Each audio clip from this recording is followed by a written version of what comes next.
ओम नमो वासुदेवाय ओम नमो भागवताय।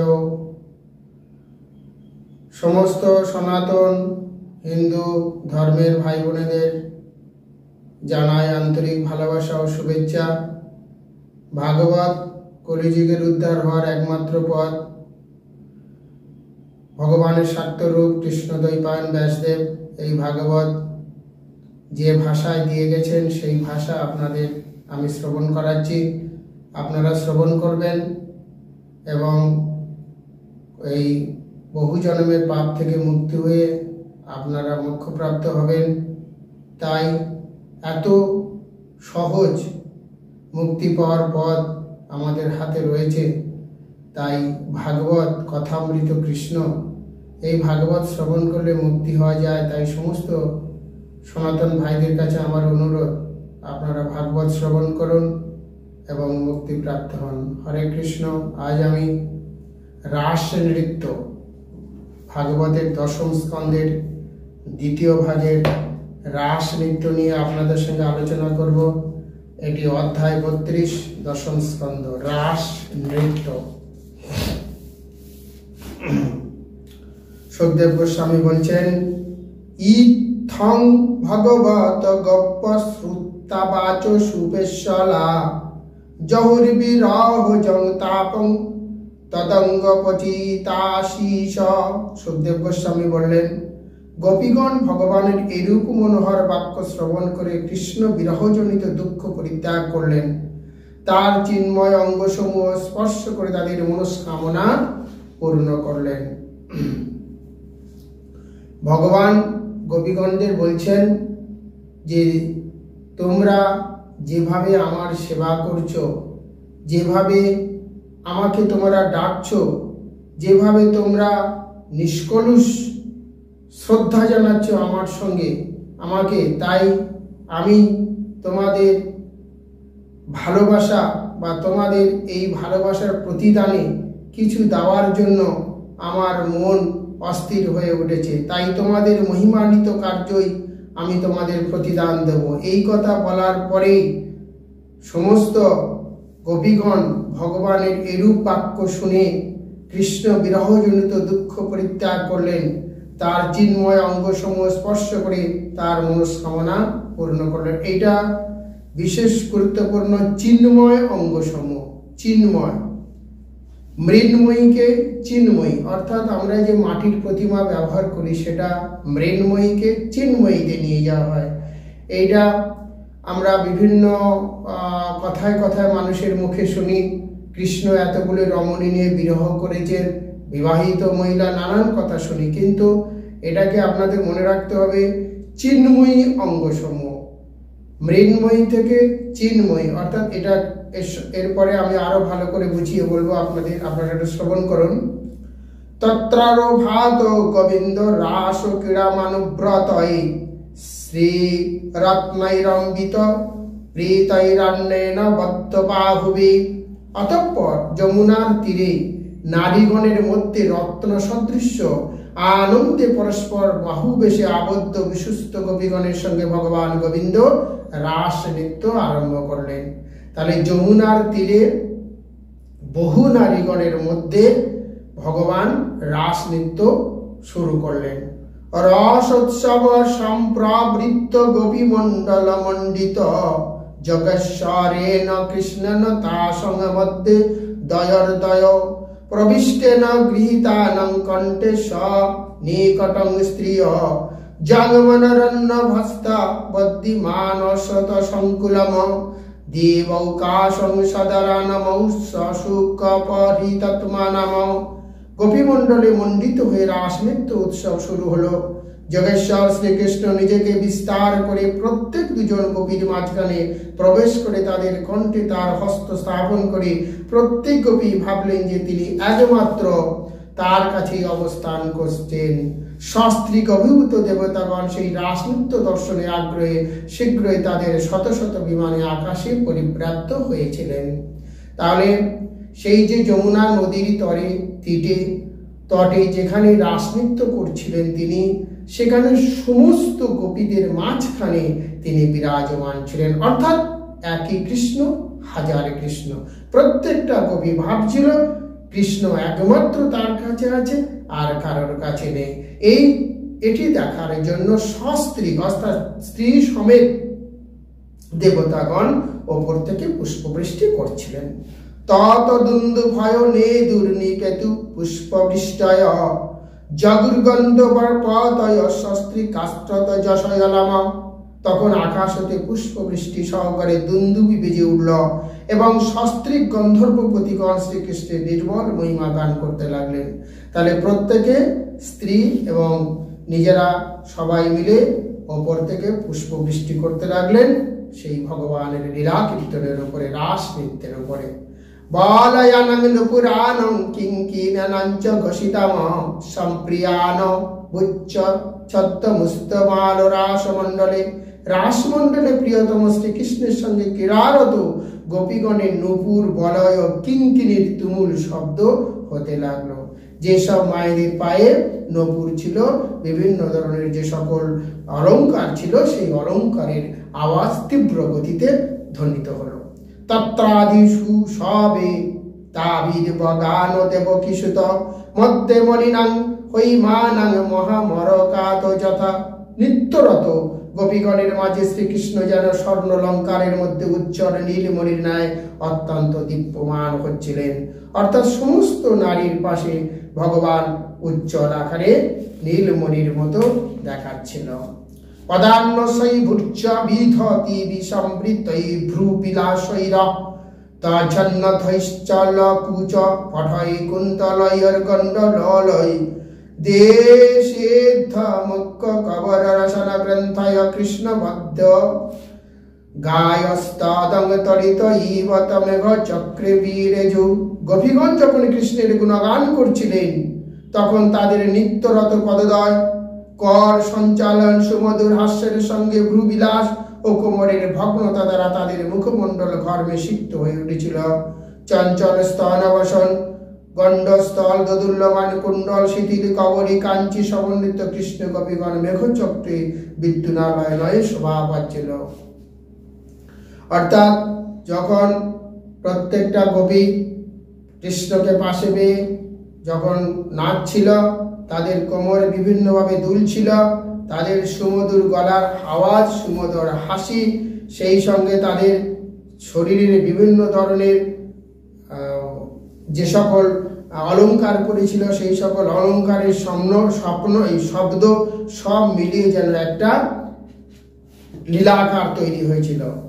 সেখানে মনে হচ্ছিল যেন একটা বড় জনকোলাহল উত্থিত হয়েছে। ঐশ্বর্যর গৌর নিত্যমান্য রক্তকণ্ঠী প্রিয়া কৃষ্ণাভিমর্ষ মুদিতা যদগীতে নাদমাপ্রীতম। কৃষ্ণ প্রেম উপভোগ আগ্রহী নানা রাগে রঞ্চিত কণ্ঠী গোপীগণ কৃষ্ণ স্পর্শে অতীব আনন্দিত ঐচ্ছ্বরে সঙ্গীত নৃত্য করেছিলেন, আর তাদের সেই গানে সারা বিশ্ব ব্রহ্মাণ্ড পরিব্যাপ্ত হয়েছিল। কৃষ্ণ প্রেম, এই কৃষ্ণ প্রেমে উপভোগে রমণীরা এমনভাবে তাদের কণ্ঠে গান বের করেছিল যা এত উচ্চস্বরে আওয়াজ হয়েছিল যা বিশ্ব ব্রহ্মাণ্ডের পর্যন্ত সেই সাড়া চলে গিয়েছিল। কাজিত সমাগ মুকুন্দেন স্বরজাতি রমিশ্রিতা অন্যান্য পূজিতা তেন প্রিয়তা সাধু সাধিত তদেব ধ্রুবমান্যেন্য তস্যৈ মানব চ বর্হিদাত। কোনো এক গোপী ভগবান মুকুন্দের গানের সঙ্গে সঙ্গে তার চেয়েও উন্নত স্বরলিপি আবিষ্কৃত জড় জাতির স্বরে গান গাইছিলেন। কৃষ্ণ অত্যন্ত প্রীত হয়ে সাধু সাধু বলে তার গানের প্রশংসা করলেন। তখন অন্য একজন কবি ওই সরলাকে ধ্রুব তালে পরিণত করে গান করছিলেন। কৃষ্ণ তার প্রশংসা করলেন। যখন সবাই মিলে গান করছিল, কৃষ্ণের থেকে আরো জোরে কোন এক গোপী গান গাইল, আর ভগবান তখন বলল সাধু সাধু। আবার অন্য গোপীও আরো জোরে গান গাইতে শুরু করলো, ভগবান তাকেও আশীর্বাদ করলো। কাচিত রস পরিশ্রান্তা পার্শ্বস্তস্য গদাপ্রীত ঝগ্রায় বাহুন স্কন্দং শ্লতলয় মল্লিকা। কোন এক গোপী রাস নৃত্যে পরিশ্রান্ত হয়ে পার্শ্বস্থিত গদাধারী কৃষ্ণের স্কন্ধে তার বাহু দ্বারা আঁকড়ে ধরলেন। নৃত্যের ফলে তার হাতের বলয় ও চুলের ফুলগুলি শ্লথ হয়ে গিয়েছিল।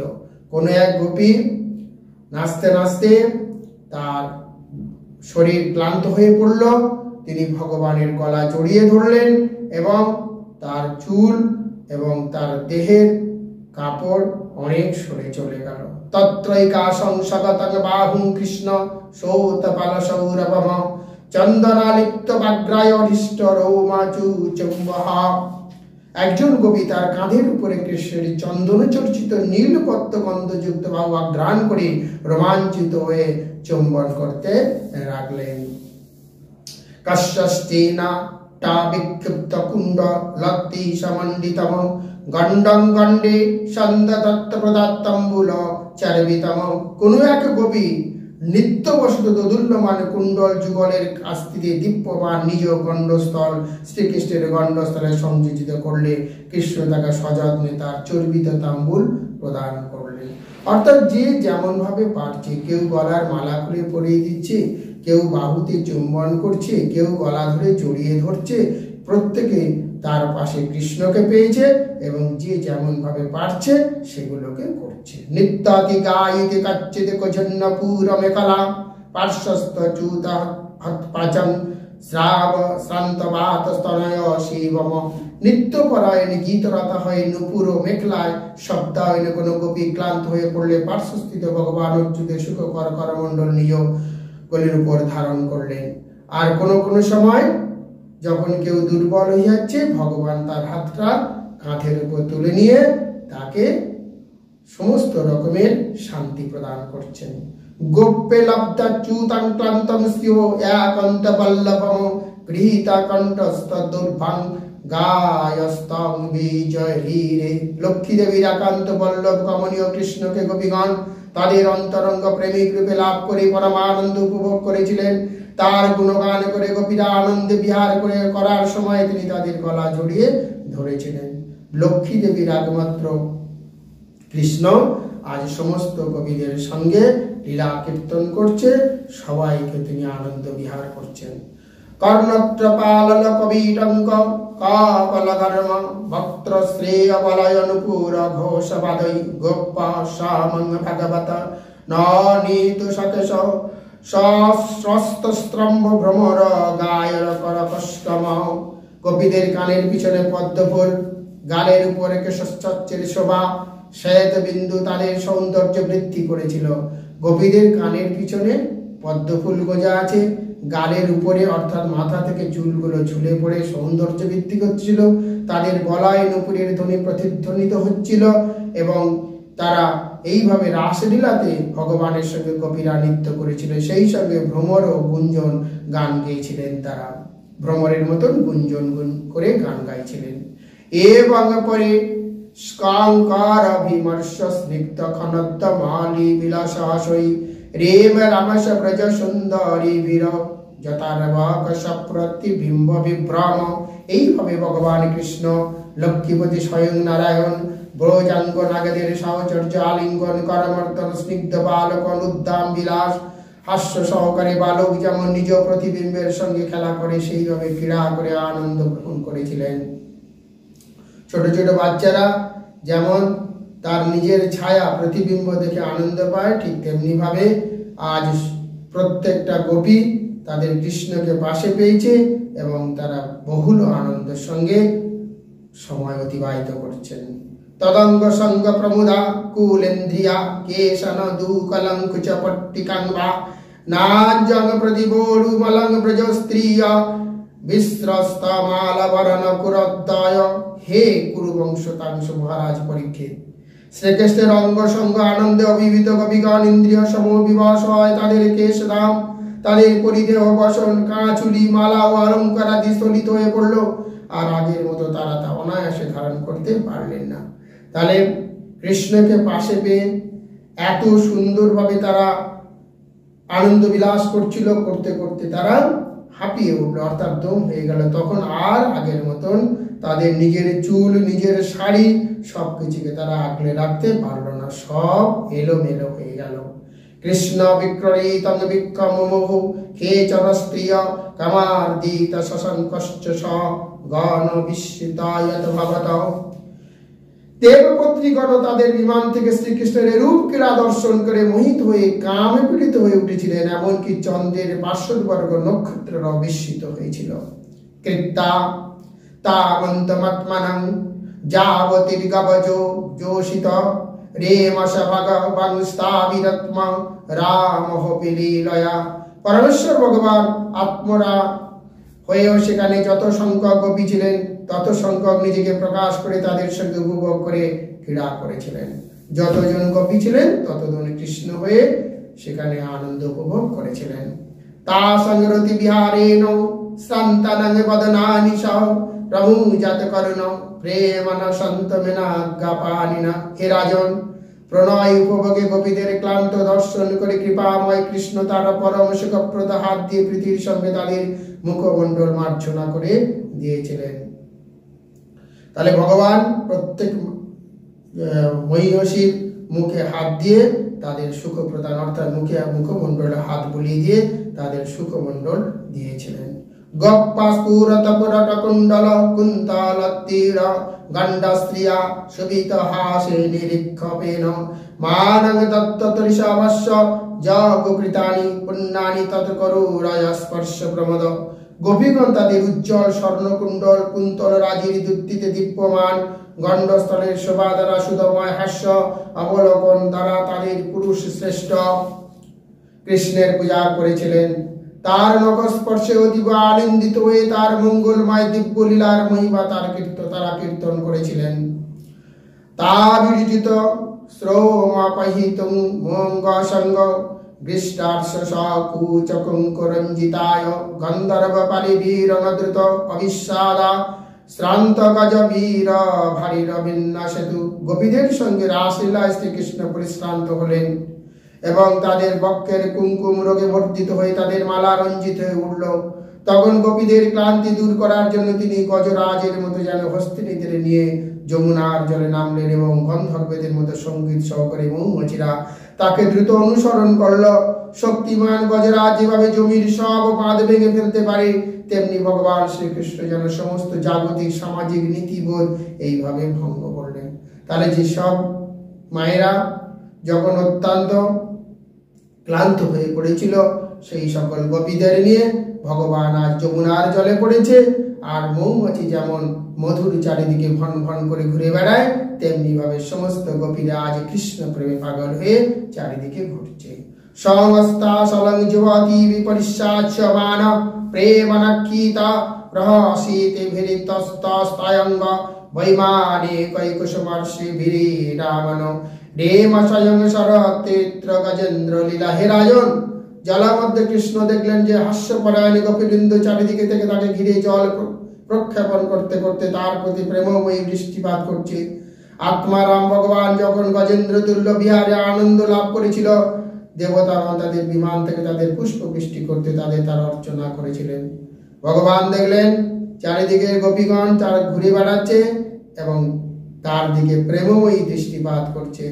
ভগবান গজেন্দ্র তুল্য বিহারে আনন্দ লাভ করেছিলেন।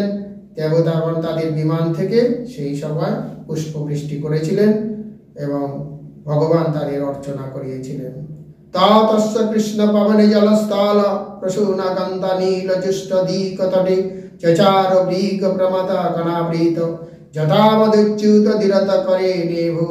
অতঃপর মদাশ্রমী মাতাঙ্গ যেমন হস্তিনীগণ সহ বনে বিচরণ করে, শ্রীকৃষ্ণ তেমনি জল স্থল কুসুমের সৌরপায়িত পবনাপ্লুত যমুনা তীরবর্তী উপবনে অনুগামী ভ্রমর ও প্রমাদগণে বৃত হয়ে ভ্রমণ করেছিলেন। এবং শশাঙ্ক সবিরাজিতা নিশা সত্য কামানুর তাবলগণ শেষব আত্তন্ন বরুদ্ধ সৌরত সর্ব শরদ কাব্য কথা রসাস্র সচ্চিদানন্দময় কামনার আদর্শ পুরুষ শ্রীকৃষ্ণ তার প্রতি আকৃষ্ট অবলা নারীদের নিয়ে স্বয়ং এইভাবে শরৎকালীন চন্দ্র কিরণ শোভিত রাত্রিগুলিতে সংযত মধুরাশ্রিত সব রকমের কাব্য কথা বর্ণনা করেন। তাহলে ভগবান, এটা ছিল শরৎকাল, আকাশে ছিল চাঁদ, রাত্রি সংযত মধুরাশ্রিত সব রকমের কাব্যকথা ভগবান সেই সকল কবিদের বলেছিলেন। সংস্থাপনায় ধর্মস্য প্রশমায় তরস্য চ অবতীর্ণ হি ভগবানাংশেন জগদীশ্বর সা কথং ধর্ম সেতুনাং বক্তা কর্তবীরক্ষিতা প্রদীপমাচরত ব্রহ্মণ পরাদার ভীমর্ষণম। পরীক্ষিত মহারাজ বললেন, হে ব্রাহ্মণ, যিনি পরমেশ্বর ভগবান জগদীশ্বর ধর্ম সংস্থাপন অধর্মের বিনাশের জন্য যার অংশ প্রকাশ এই পৃথিবীতে অবতীর্ণ হয়েছেন, প্রকৃতপক্ষে যিনি সমাজের মূল বক্তা কর্তা সংরক্ষক, তিনি তাহলে কিভাবে পরস্ত্রীদের স্পর্শ করে প্রতিকূল আচরণ করলেন?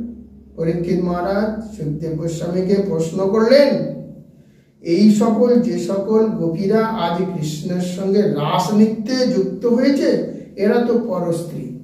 তাহলে যে ভগবান এই জগতের মূল বক্তা কর্তা রক্ষক, তিনি কিভাবে এই পরস্ত্রী স্পর্শ করে প্রতিকূল আচরণ করলেন? এটা তো অন্যায়।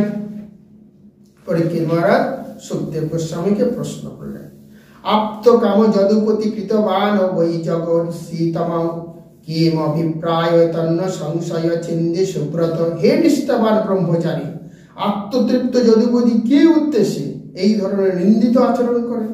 দয়া করে তা বর্ণনা করে আমাদের সন্দেহ ভঞ্জন করুন। ধর্ম ব্যতিক্রমাদৃষ্ট ঈশ্বরানাঞ্চ সাহসম তে জিয় সংজ্ঞা দোষায় বন্য সর্বভূজ যথা। শ্রী সুখদেব গোস্বামী বললেন, ঐশ্বরিক শক্তিমান নিয়ন্তাদের কার্যকলাপের মধ্যে আমরা আপাত দৃষ্টিতে সমাজনীতির দুঃসাহসিক ব্যতিক্রম লক্ষ্য করলেও তাতে তাদের মর্যাদা ক্ষুণ্ণ হয় না, কারণ তারা আগুনের মতোই সর্বভূক হলেও নির্দোষ হয়ে থাকে না। আগুন কাষ্ঠকে জ্বালায়, আগুন ঘর বাড়িকে জ্বালিয়ে দিতে পারে, আগুন মানুষকে জ্বালিয়ে দিতে পারে, কিন্তু আগুনের কোনো দোষ থাকে না, আগুনের কোনো দোষ পাওয়া যায় না।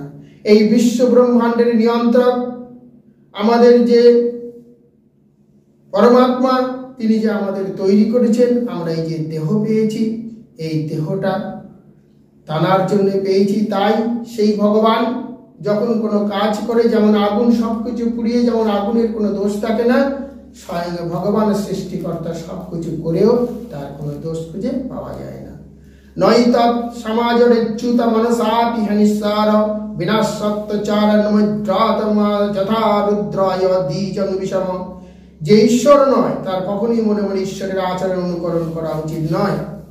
যে ঈশ্বর নয়, অর্থাৎ এখানে হাজার গোপী এক কৃষ্ণ হাজার কৃষ্ণে পরিণত হয়েছে, একটা সাধারণ মানুষ তার পক্ষে সম্ভব না। তাই ভগবানের এই লীলা কোনোভাবেই তাকে অবজ্ঞা করা বা এই আচরণের অনুকরণ করা উচিত নয়। যদি মূঢ়বশত কোনো সাধারণ মানুষ অন্যায় করে এই ধরনের আচরণ করে, তাহলে তা নিজেকেই কেবল ধ্বংস করবে। যেমন রুদ্রদেব না হয়ে রুদ্রের মতো সমুদ্র পরিমাণ বিষ পান করার চেষ্টার ফলে মানুষ নিজেকেই ধ্বংস করে।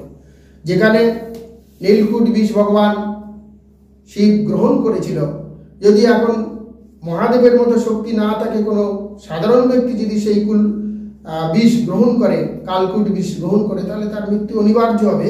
তাই ভগবানের সেই লীলাকে কোনোভাবেই তার সমালোচনা করা যাবে না।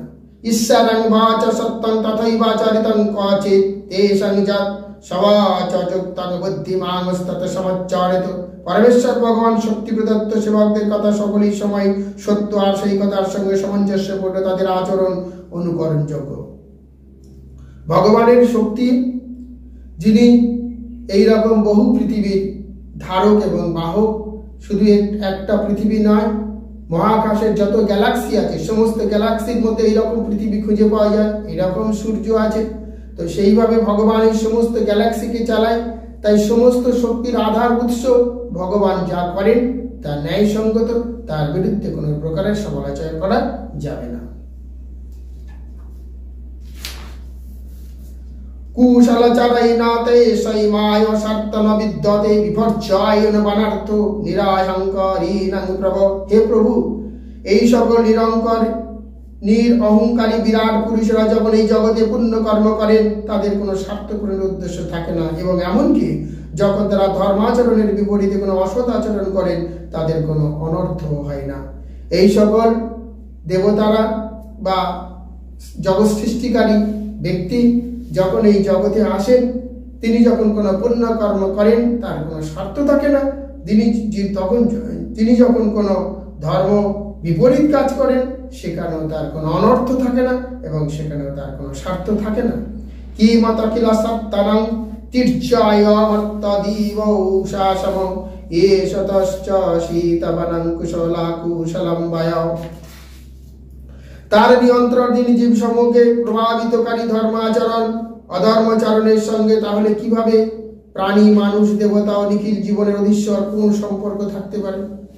তার নিয়ন্ত্রণাধীন জীবন সমূহকে প্রভাবিতকারী ধর্ম আচরণ ও অধর্মের সঙ্গে তাহলে কিভাবে প্রাণী, মানুষ, দেবতা বা নিখুঁত জীবের অধীশ্বর থাকে? 32-এ বর্ণনা করা হয়েছে যে শ্লোক 32-এ বর্ণনা করা হয়েছে যে ভগবান দ্বারা শক্তি প্রদত্ত বিরাট ব্যক্তিত্বগণ কর্মের বিধান থেকে মুক্ত। তাহলে স্বয়ং ভগবানের কথা আর বলার কি আছে? তার দ্বারা সৃষ্ট কর্মের বিধানগুলি তার সর্বশক্তিমান ইচ্ছার প্রকাশ। এই 32 নম্বর শ্লোকে বলা হচ্ছে যে জগতের যে সকল মানুষগুলো ভগবান সুলভ হয়ে যায় তারা কোনো অন্যায় করলেও সেটা অন্যায় নয়, কারণ তারা কেবলমাত্র এই দেহর জন্য করে না, তারা করে সূক্ষ্ম আত্মার জন্য।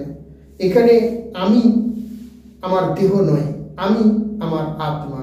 তাই যে সকল কবিরা সেই দিন ভগবান কৃষ্ণের সঙ্গে রাসনৃত্য করেছিলেন সেই স্ত্রীগুলো প্রত্যেকে কিন্তু তার স্বামীর কাছে, তারা প্রত্যেকের বাড়িতে ছিল, কিন্তু সেই নারীদের যে সূক্ষ্ম আত্মা ভগবানের সঙ্গে যার সম্পর্ক, সেই পরমাত্মার সঙ্গে সূক্ষ্ম আত্মার মিলন ঘটেছিল। এইটা খুব ভালো করে বুঝতে হবে। সেদিন প্রত্যেকটা স্বামী তার পাশে তার স্ত্রী ছিল, কিন্তু তাদের সূক্ষ্ম আত্মার সঙ্গে ভগবানের রাস নৃত্য হয়েছিল।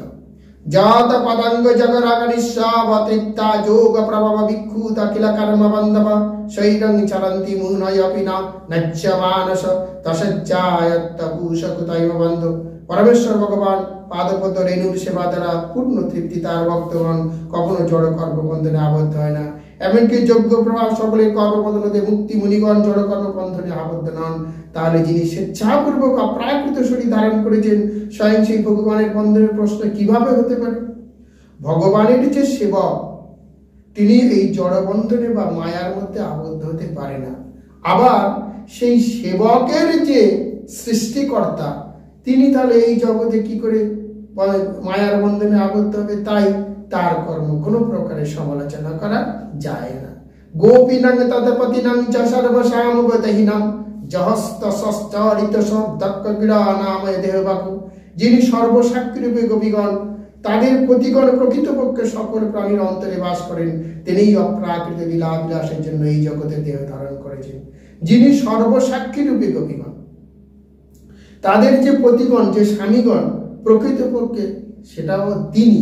কারণ প্রত্যেকটা স্বামী এই জগতে যে এসেছেন, স্ত্রী পেয়েছেন, সেই স্বামীগুলো প্রকৃতপক্ষে ভগবানের অপ্রাকৃত অংশ।